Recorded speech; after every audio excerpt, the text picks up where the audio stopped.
Welcome to the lecture on lossless predictive coding and lossy predictive coding. In image compression can be achieved by using coding techniques. We have two types of coding techniques. One is called lossless coding technique, another one is lossy predictive coding. In both cases, we use predictors to compare the present value with the previous value.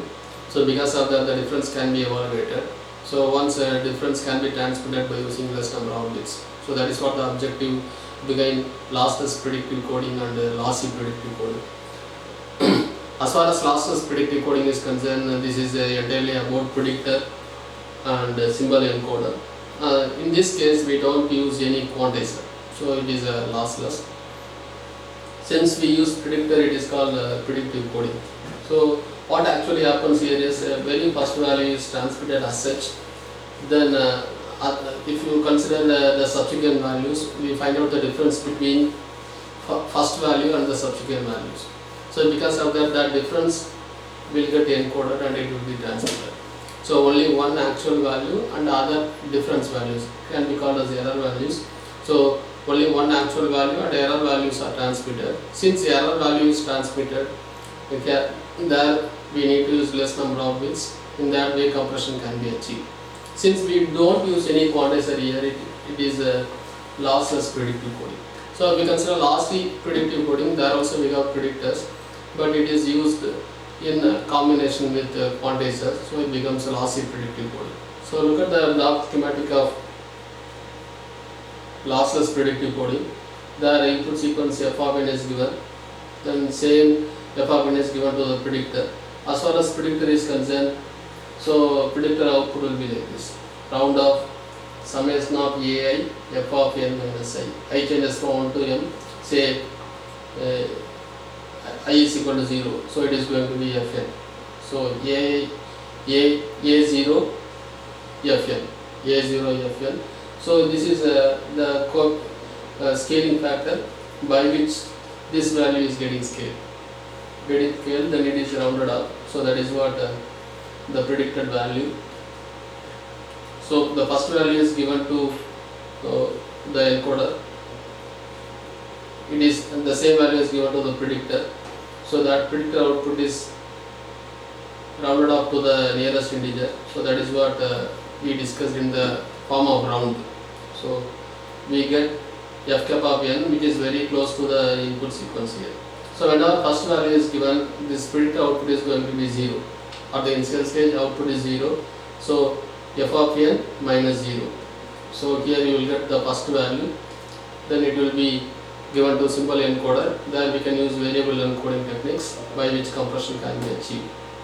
Then whenever second value is given, this predictor output will be the predicted version of first value. So the second value minus predicted version of first value. Those two values are given as input to this adder circuit. So we have f of n nothing but second value, then the predicted version of first value. Now we can find out the error here. So that error is given to symbol encoder. So once again, symbol encoder can use variable encoding technique. We can use less number of bits to represent the error. Then another third value is given here. Second predicted value will be available. Then the difference between the third value in the sequence and the predicted value will be found out. Then that error is encoded. Here we have the output. So this is what the logic behind lossless predictive coding. So whenever we want to go for decoding or decompressed image, then here the first actual value and the error values are given. So first value is given. So we get first value here. As far as the initial stage is concerned, predictor output is 0. So the same first value will be available at the output of decompressed image, decompressed sequence. Whenever second value, nothing but error is given, here the predicted version of first value will be available. So error is getting added with the predicted version of first value. So we get the second value in the sequence. So the second value will be available here. Then we will get the third value, nothing but error. So error, predicted version of second value. So that is getting added with the error. So we will get third value in the sequence. So this process is repeated till we get all the values in the sequence, nothing but decompressed image. So this was the logic in lossless predictive coding. We don't use any quantizer here. We use predictor. So error is given by, error is estimated as actual value minus predicted value, so that you will get error value which can be represented by less number of bits. The predictor is initialized using first sample. The received error is added to predictor result. So this is a predictor value, then the error is added, so we get the original value. So this is what the concept involved in lossless predictive coding. This is the output of predictor. So original image view of there,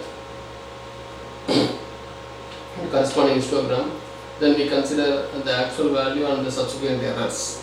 So this is the image representation of actual value and the subsequent errors. This is corresponding histogram.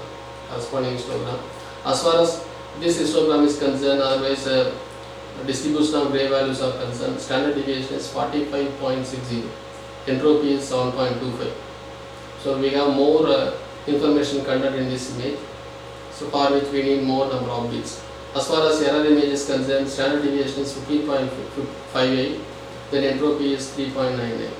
So in that way compression is achieved and it can be justified. Other examples here. The next one is lossy predictive coding. As I mentioned already, in lossy predictive coding we use quantizer. Then if you consider the output of predictor and other things, concept is same, but only difference is quantizer. So assume that we give first value here. Whenever first value is given, predictor output is 0. So first value minus 0, we get first value. It is quantized, then it is encoded, so we get value here, first value. Then the same first value will be given here. So predictor output will be the predicted version of first value. Now we give second value here. So second value minus predicted version of first value. So we get error. But that error is quantized to the nearest value available. So we have quantized coefficients, that is encoded by using variable encoding technique. Then this error is given to this adder.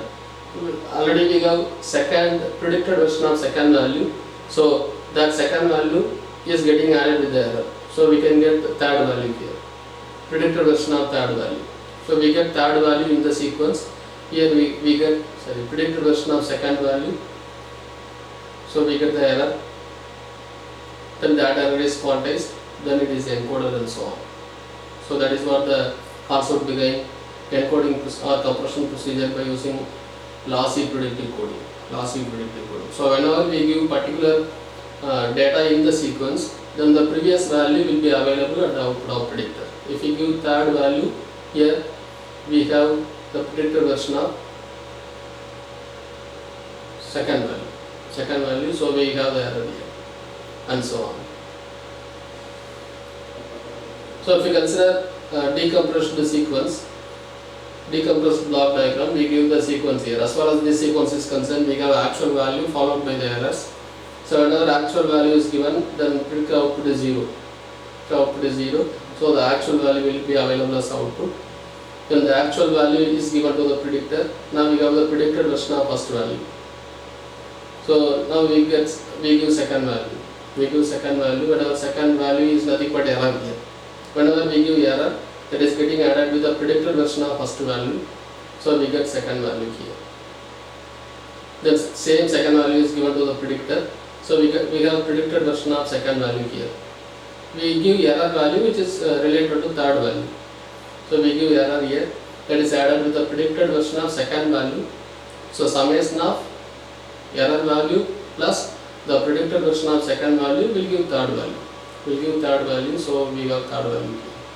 So here we don't have quantizer, because as far as quantizer is concerned, we don't have the concept of dequantization in general.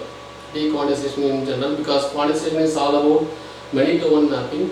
So in the case of many-to-one mapping, it is very difficult to go for the reverse process, because we have one value but many, that is to be mapped with many outputs. So in that case it is very difficult. We avoid dequantization procedure. This is another lossy predictive coding in which we go for two types of errors. So whenever error is positive, then we go for particular value, standard constant value, that is plus sign. We can say plus 6.5. Whenever error is negative, then we go for minus 6.5 and goes on. So this is related to pulse coding technique. So whenever error is positive, then the standard error is generated. Whenever error is negative, negative value error is generated. So we have the table here, serial number of values in the sequence. So we give first value. Whenever first value is given, then first value is the output of the encoder. Then same first value is the output of the decoder also. Whenever second value is given, we find out the error. So second value, so this is first value is available at the output of the predictor. So second value minus first value, we have error here. Whenever error is positive, then maximum constant value 6.5 is generated. So this error is getting added with the previous value, nothing but predictor output. So we get new value. So this new value is available at the output of the predictor. Now we find out the difference between predictor output and the input sequence and the input value. Now we get the error of minus 6.5.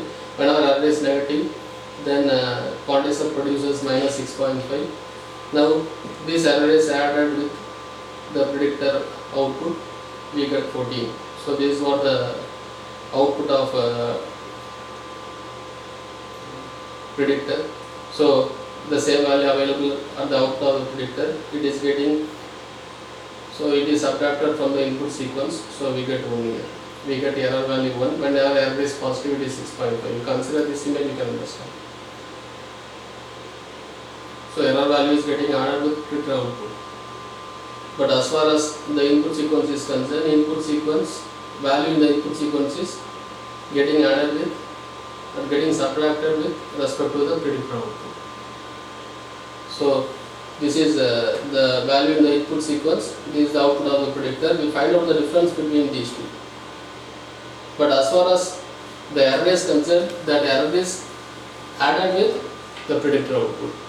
So these two are added, between these two we find out the difference. So this difference is 1, then these two are getting added, that is what f dot of n, f dot of n, and it goes up. So as far as decoder procedure is concerned, we have to do the reverse process. We have to do the reverse process. If you analyze the values in the table, you can understand clearly. So this is about lossless coding, lossless predictive coding and lossy predictive coding. So one important difference between lossless predictive coding and lossy predictive coding is quantizer. In lossy predictive coding we use quantizer, but in the case of decompressed diagram we don't have quantizer, because in general we don't have dequantization process. In the case of lossless predictive coding, we don't have any quantizer, there is no loss of details in lossless predictive coding. So thank you.